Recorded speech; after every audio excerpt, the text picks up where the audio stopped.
Hello friends, नमस्कार, जय जगन्नाथ। आपण समस्त को सरत एजुकेशन स्वागत।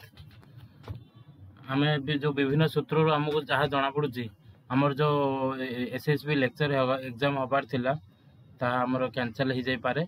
वर्तमान सुधा आपण देखिपुर कौन नोटिफिकेशन आसी नहीं किंतु आसी जबार अच्छी आम जो विभिन्न सोर्स जानूँ। देख ये जो आम जो टेलीग्राम चैनल सूत्र जना पड़ी कौन जे ये कौन हो पारे आमर नोटिफिकेशन कैंसल हो जाई पारे। तेणुक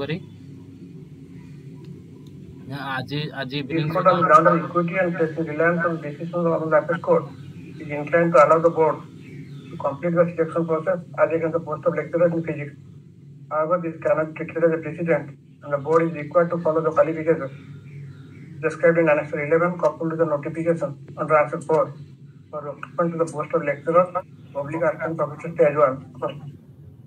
In the process of selection, which is the subject matter of dispute in WPC 8115 and 8155/24 has not yet been completed, and the qualification prescribed in the improved advertisement in those restrictions is not in consonance with the qualification reflected in Annexure 1, and the notification issued by the Commission on Answer 4.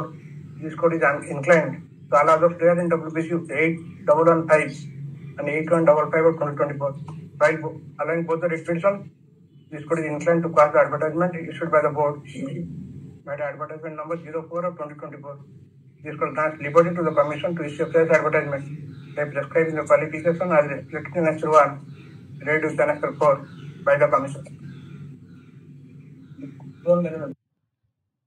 जी जना पड़ा आमर कौन हम एग्जामटा cancel हो जना पड़ी कारण सी जो क्वालिफिकेशन रहा क्वालिफिकेशन चेंज करने चाहते जमती कि पीएचडी आउ नेट किंबा नेट को कंपलसरी करने चाहते।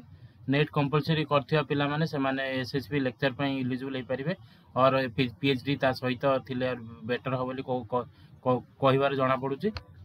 ओके, जदि आपण माने जार भी पीएचडी अच्छी किंबा नेट अच्छी से तो खुशी खबर, किंतु जो मान पाखे आमर नेट नथिला किंतु आपण लेक्चर हबा चाहूले से गोटे निश्चित कौन कष्टदायक खबर ये आम जो वर्ष है परिश्रम करुले एत सब पिला माने सब पढ़ी उठी पाठ पढ़ुले से भी निश्चित गोटे दुखर खबर हो पारे जहाँकि आमर ये जगन्नाथ पाखे आस कौन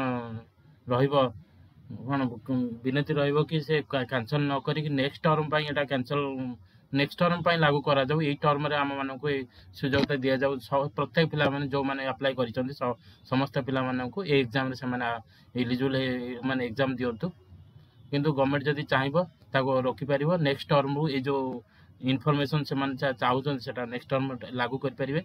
ता सहित हमर जो एसएसबी पीजीटर एडमिट कार्ड आसी जाइए आपण मैंने यहाँ देखिपारे ये जो नोटिफिकेशन रहा ये जो नोटिफिकेशन जाकि एसएसबी साइट की जाकि आपण मैंने नोटिस देखिकी 9 तारीख दिन आम रिक्रुटमेंट माने पीजीटी एडमिट कार्ड नोटिस आसी जाइए भ्यू रे जाकि आपण मैंने एंट्री करेंगे ये आम आसी जाऊँ।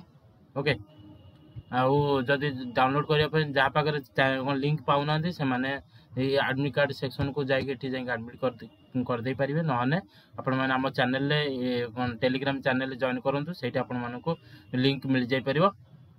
आउ ता सहित आउ गोटे नुआ डिसीजन आम गवर्नमेंट जना पड़ी जमती कि से ओडिशा सेट लागू करे बोली चेष्टा कर नेक्स्ट जदि लागू कले नेक्स्ट इमिडिएट से करिपारंती आमर जून टर्म रे प्रायतः एग्जाम करिपारंती जदि लागू है तो जून टर्म निश्चित हो जाई पारे एग्जाम। तेणुक से ध्यान दिंतु मन कौन कष्ट न करी मन कष्ट न करी जो मान को कष्ट होती तो निश्चित कष्ट हम कारण वर्ष है पिला एग्जाम लगी। तेणुक आपण मैंने एसएसबी ओडिशा सेट पढ़ापढ़ी कौन हो पार माने बेसिकली यूजीसी नेट सिलेबस को फॉलो करी पाठ पढ़ा कंटिन्यू करंतु। आसंता एग्जाम जो आमर जो 17 तारीख एग्जाम अच्छी से समस्त को all the best of luck, जय जगन्नाथ। आपण मानकर समस्ते परीक्षा भल करंतु। ओके, कौन आसंता नोटिफिकेशन आम वेट करवा। ओके, आसंता नोटिफिकेशन वेट करवा जमती कि आमर नुआ नोटिफिकेशन आसिले आमर जाई जना पड़िबो कौन आमर एक्चुअली जना पड़ो। आज बर्तमान सुधा ये आप देखिपारे 11 तारीख ही आमर नोटिस आसापर आ नोटिस आसी ना। तेणुक व्यस्त हूँ ना, मुझे चाहिए आप आमर प्रत्येक पिला आमर प्रत्येक एसएसबी कौन एसएसबी एग्जाम दबा चाहूँ लेक्चर एग्जाम चाहूँ प्रत्येक पिला अपेक्षा कर फाइनाल नोटिफिकेशन अपेक्षा कर व्यस्त होनी प्रिपरेशन कर चल भगवान सब किसी छाड़ जना पड़ो जय ओडिशा।